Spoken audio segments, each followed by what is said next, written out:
time. We right there have our first view of Dragon Freedom coming home to Earth. And that view is from the WB-57, which is one of NASA's high-altitude planes that is tracking. Now, because of the way that this camera is configured, it does look like it is dark, but it is indeed daytime, and you're beginning to see that plasma trail as Dragon re-enters the Earth's atmosphere. All of that is expected. We are anticipating an acquisition of signal around 2:51 p.m. Pacific time, so just minutes from now, and you may hear the core begin to hail out or call Dragon for communications and see if we can potentially get communications with them a little bit earlier. Following this, we'll have two events in rapid succession. We'll have the drogue parachutes deploy at 2:53 p.m. Pacific, followed by the mains just 1 minute later at 2:54 p.m. Pacific time, ahead of a splashdown at 2:57 p.m. Pacific time off the coast of Tallahassee, Florida.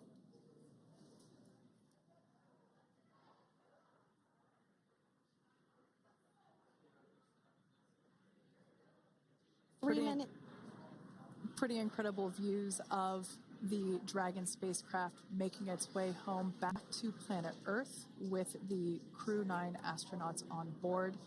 Once again, this view is coming from the WB-57 plane. That heat shield we can see doing magnificent work as it works to Freedom, SpaceX, Comcheck.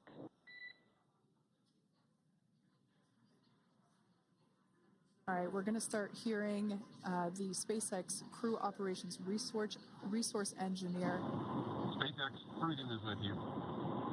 4.16. Enjoying the ride. Copy that, Freedom.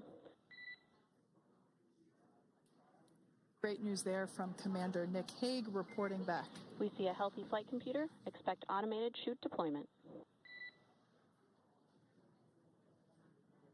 Freedom copies. Like we said before, things moving very quickly as Dragon Freedom makes its way home. Next event coming up will be deployment of the drogue parachutes. This occurs around 18,000 feet.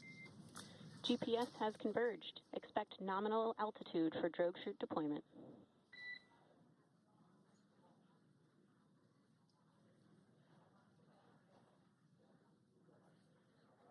We're about 2 minutes away from deployment of those drogue parachutes.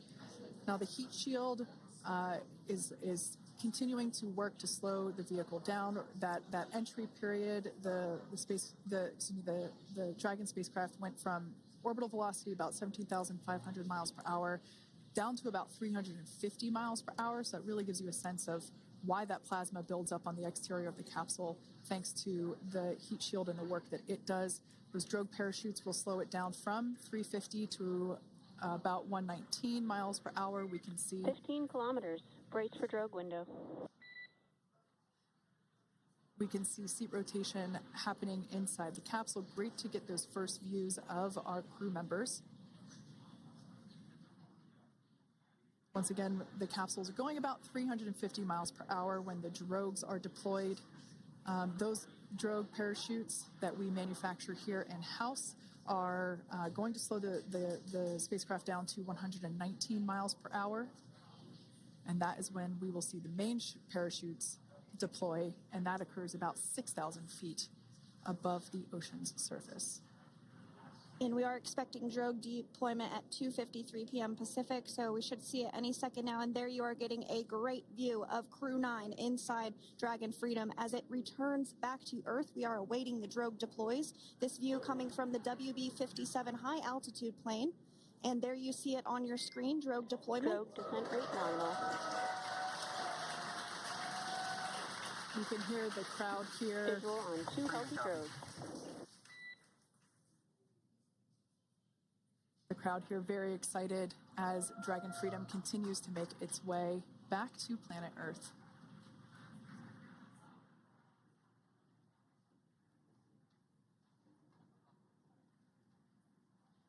Next up, we'll stand by for the main deployment of the parachutes. The mains are quite a bit larger. You'll be able to notice the difference on your screen once they deploy, and they continue to ensure that the Dragon spacecraft slows down even further. As we mentioned, Freedom will be traveling 16 miles per hour when it splashes down off the coast of Tallahassee, Florida, here at 2:57 p.m. Pacific time this afternoon. And there we go. We have visual on 4 healthy mains. That view was from inside. Freedom copy. That view was from inside one of the buckets where the parachutes are located. So we see a great view there of the reefing on those parachutes. And as those main parachutes begin to inflate fully, 4 beautiful, healthy mains. Now awaiting visuals of splashdown. Freedom, 1,000. We'll start to hear Commander Nick Hague. Copy, 1,000. As we heard right there, Commander Nick Hague will be calling out the altitude of the Dragon capsule from here on out. Landing in water is simpler and provides more margin against unlikely parachute issues. You can see those parachutes continuing to slow the Dragon capsule down. And if you're just joining us, you're looking at 800 meters. a live view of Crew-9, just minutes away from splashing down off the coast of Tallahassee, Florida. Splashdown 2 minutes from now at 2:57 p.m. Pacific. We do have 4 healthy mains really doing the job there. Just breathtaking views of a calm, glass-like ocean off the coast of Tallahassee, Florida. Crew-9 just minutes away from splashing down. This is really such an incredible shot. Copy, 600. That was a live view from our recovery vessel, Megan, which is stationed a couple miles away from the splashdown site. We can see the crew there using their restraints as resting places for their arms. They were just in space moments ago, so their arms were able to float freely. 400 meters. This is a gorgeous bluebird day here that we have for the splashdown of Crew-9. It's incredible to think that the Dragon capsule just minutes ago was going over 17,000 miles per hour and now gently coasting to a soft splashdown. 200. Copy, 200 meters. Brace for splashdown.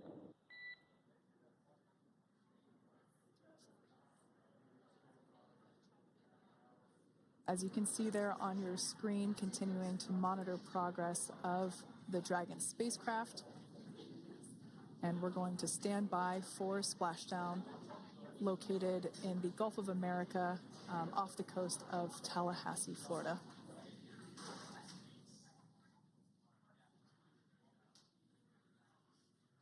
And splashdown. Crew-9 back on Earth.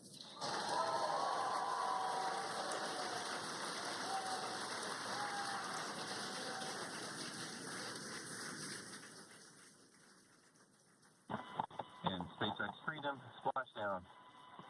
Good main release. Copy, splashdown. We see main chutes cut. Nick, Alex, Butch, Sunny, on behalf of SpaceX, welcome home.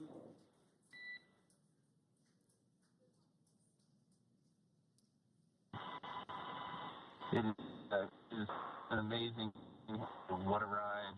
I see a capsule full of grins ear to ear.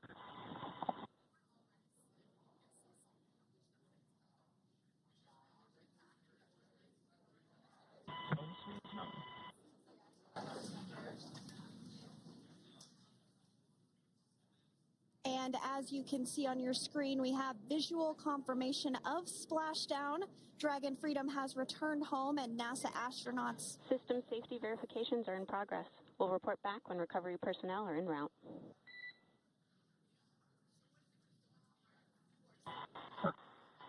Understand.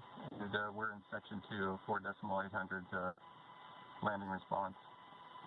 And looking for your words. Permission is necessary.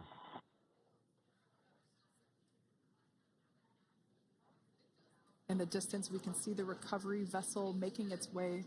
Copy, you're in Section 2 for the environmental assessment in 4.800. That is not necessary today. Understand. Raising 5. So we will continue to have communications between the Corps and Nick Hague, the commander of Crew Dragon Freedom, which just splashed down 2 minutes ago off the coast of Tallahassee, Florida. Dragon Freedom has returned home with NASA astronauts Nick Hague, Sonny Williams, Butch Wilmore, and Roscosmos cosmonaut Alexander Gorbunoff. They're back on Earth after approximately 17 hours of a return journey from space.